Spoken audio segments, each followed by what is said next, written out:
I know many of you may not know me or who I am. I would say that I can proclaim a new Christian, but as long as I've known God and Jesus and how He's died to save me, I didn't realize what it really meant until recently.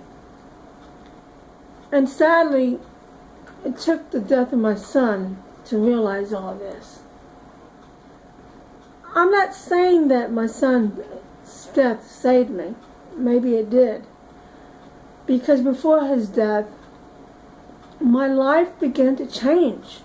It had to. I had to change the way I was thinking. I needed that transformation of my mind, my heart, my soul. But I knew I also needed to make sure that my son Timothy had the same thing.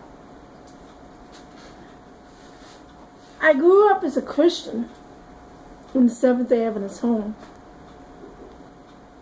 But I came from a very abusive physical and emotional background, and spiritually as well. Well, my father would use the Bible as his tool to beat me and my siblings, because it says on there to spare the rod. Well, I think my father misinterpreted what the Bible was talking about, because I know Jesus talks about how we're supposed to discipline our children and make sure that the obedience was important. And I know my father was probably trying to find a way to teach us obedience, but it was about the way he went about it, which was wrong. I began to change the way I was thinking, not only mentally but in my heart, before my son's death. And in early January, I had gone to my doctor and complained of side pain, and of course they did the CAT scan, and that's when they discovered I had appendicitis. So they went in there and they took out the appendix, and while they were in there, they discovered something else. And that's when life changing really had to come to me, because why now? Why at this time was God putting me through this? It didn't make sense to me. My son has had Duchenne muscular dystrophy, and he was at the end stage. It was really obvious. He had congestive heart failure, and he had been in and out of the hospital in ICU so many times due to the pneumonia and different other complications that comes with DMD.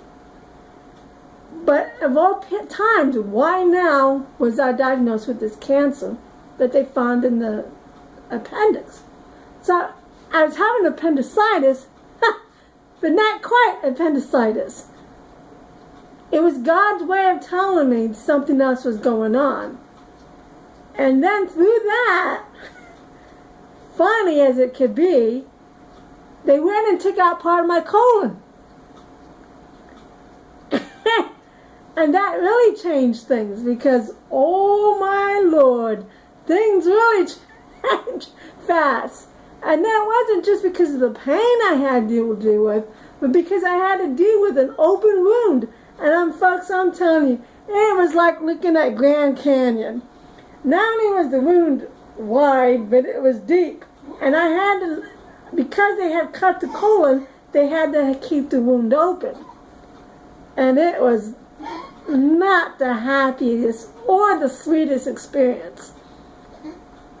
And I was afraid to tell my son, because I didn't want him to give up due to my diagnosis. But after a week or two, finally I told him on the phone that I was diagnosed with cancer. But it looked good. So far it looked good, because that meant I wasn't in the worst. That meant I didn't have to go through chemo and all the other radiation and all that stuff. So finally I had to go to the specialty hospital where they were trying to help with the wound. And through all that, I was going through some nightmares, because I didn't have a family to be at home to stay with Timothy. I had to depend on these 24/7 nurses. And then they went and turned off the light. I mean, not the light, the the camera. And that really upset me, and I had to get home. So I got home after some frustrations and aggressive and assertive behavior to the doctor. I got home, and I let Timothy know that the good news that it wasn't cancer that was going to stay. The cancer was gone. And then on February 23rd, I recharged Timothy's wheelchair. I charged the battery for the ventilator and charged the ventilator overnight, which is the usual thing that I would do. So I charged it overnight because we were getting Timothy up to take him to a doctor's appointment. So we got him up, and I noticed unusual that he had gained a lot of weight. And without thinking that this was part of the congestive heart failure, that he was building fluid. So of course I teased him and I took pictures of it. And it dawned on me later that when I was talking to him and teasing him about it, that his speech was not the usual Timothy's speech. And so as I looked back, I realized his tongue had swollen, and that's why he couldn't speak. And that's why he thought he was smiling, not realizing because of the fluid he could not. Well, later on that day, as we were waiting for another bus to take him to another appointment, suddenly his ventilator started acting like it wasn't on the battery. And when we were on the bus, suddenly not only did his ventilator acted up, his battery for the ventilator acted up. And it was like, what is going on? This is ridiculous. I charged this all night. And I was like, okay. So I'm praying and I'm saying, God, help us with this, because this is, he needs that ventilator to breathe. So somehow with the bus driver, we managed to get 911, and they came and they did the bag, and we took him to the ER, and he kept begging me, Mom, please no, don't let me go to the ER. Please don't take me to the ER. Let me go home and we can just put the charger on. And all I wanted to do was to get him to the ER so that we can get the charge and so that he can start breathing normal again, and then we would take him home.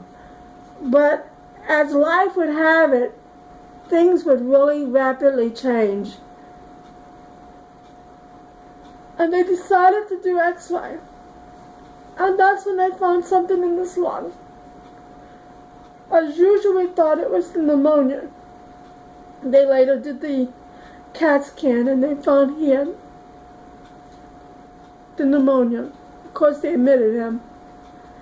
And the next morning, respiratory-wise, he crashed. And he didn't know what was going on. He was shocked. And for the rest of that day, he went into like a coma. And so at the end of the day, it was like 4 or 5 o'clock, I noticed he was drooling, Timothy. So I went to clean his face, and he woke up, and that's when he was shocked to find out what was going on.